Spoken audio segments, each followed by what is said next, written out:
ডিমের ঝোল, ডিমের অমলেট, ডিমের কারি তো অনেক খেয়েছেন, কিন্তু এইভাবে কখনো ডিম পোস্ত বানিয়ে খেয়েছেন কি? এই রেসিপিটি আমার শ্বশুরমশাইয়ের খুব পছন্দের রেসিপি।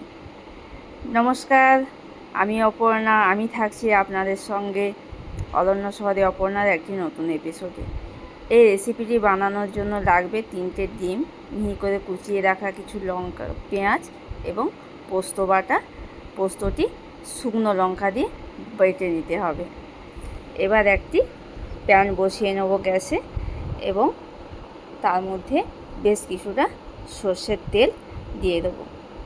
যে 3টে ডিম নিয়েছিলাম, ডিম 3টিতে পরিমাণ মতো লবণ মিশিয়ে ভালো করে ফেটিয়ে নেব।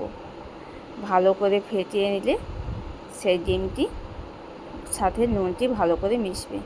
এবার ডিমটিকে ওই গরম তেলের মধ্যে ভেজে নেব। ডিমগুলো একবারে মিহি করব না, ডিমগুলো ঠিক স্ক্রাম্বল করে দেবো, একটু বড় বড়ই থাকবে। ভালো করে আগে একটু হিট হোক, তারপর ওগুলোকে নাড়িয়ে বড় বড় স্ক্রাম্বলের আকারে করে নেব। আপনারা কিন্তু এই রেসিপিটি একবার ট্রাই করে দেখতে পারেন। আমি এই রেসিপিটি আমার শ্বশুরবাড়িতেই শিখেছি প্রথম। যেদিন আমি প্রথম খেয়েছিলাম, সত্যিই এর অনন্য স্বাদ। ডিমটি ঠিক এইভাবে বড় বড় করে স্ক্রাম্বল করে নেবেন, বেশি ছোট করবেন না। এইভাবে একটু লালচে লালচে হবে, এইভাবে স্ক্রাম্বল এগটিকে একটি পাত্রে নামিয়ে নেব। আবারও ওই প্যানের মধ্যে বেশ কিছুটা সর্ষের তেল দিয়ে দেবো। ওই সর্ষের তেল গরম হলে ওর মধ্যে দিয়ে দেবো যে কুচিয়ে রাখা যে পেঁয়াজ ছিল, পেঁয়াজ এবং লঙ্কা। বেশ কিছুক্ষণ পেঁয়াজটিকে তেলের সাথে নাড়িয়ে চাড়িয়ে নেব। কিছুক্ষণ নাড়ানোর পর ওতে দিয়ে দেবো পরিমাণ মতো লবণ। লবণটি কিন্তু ঠিকভাবে দিতে হবে, যেহেতু স্ক্রাম্বল করার সময় ডিমে লবণ দেওয়া ছিল। এবার গ্রেভির জন্য যেটুকু লবণ লাগবে সেটুকুই লবণ দিতে হবে। এইভাবে ধিমে আঁচে পেঁয়াজটিকে পাকাতে হবে, যেন পুড়ে না যায়। হালকা ব্রাউনি ভাব আসবে, ঠিক এইভাবে নাড়িয়ে নেবেন। খুব কম উপকরণে এইভাবে ঘরোয়াভাবে ডিম পোস্ত বানিয়ে দেখবেন, সত্যিই এর স্বাদ মুখে লেগে থাকার মতো। এতে দিয়ে দেবো হাফ টিস্পুন মতো হলুদ গুঁড়ো। এতে কোনো লঙ্কা গুঁড়ো ব্যবহার করছি না।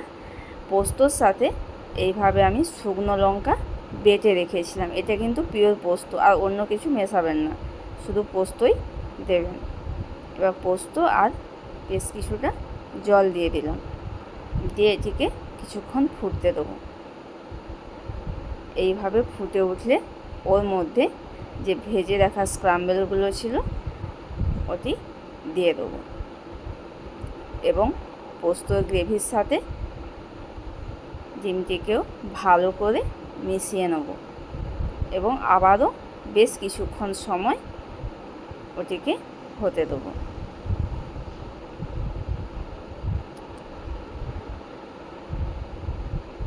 বেশি করে কেন জল দেবো না, কারণ এই ডিমটি স্পঞ্জের মতো, তো জলটি বেশি শুষে নিলে ডিমের ভেতরটা একটা কেমন একটা ধরনের হয়ে যায়, তাই ওতে বেশি জল দেবো না। আর ফ্লেমটাকে মিডিয়ামেই করে রাখতে হবে। ঠিক শুকনো শুকনো যখন হবে তখন আমরা নামিয়ে নেব। দেখুন, ঠিক এই রকম পর্যায়ে যখন আসবে তখন আমরা এটিকে আমাদের ডিনার হোক বা লাঞ্চের থালিতে হোক আমরা সার্ভ করতে পারি।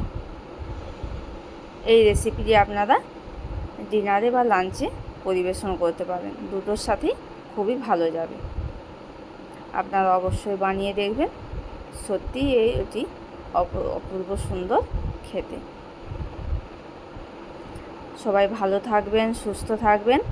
আমার চ্যানেলের আরও নতুন নতুন রেসিপি পেতে চ্যানেলটিকে সাবস্ক্রাইব করতে ভুলবেন না যেন।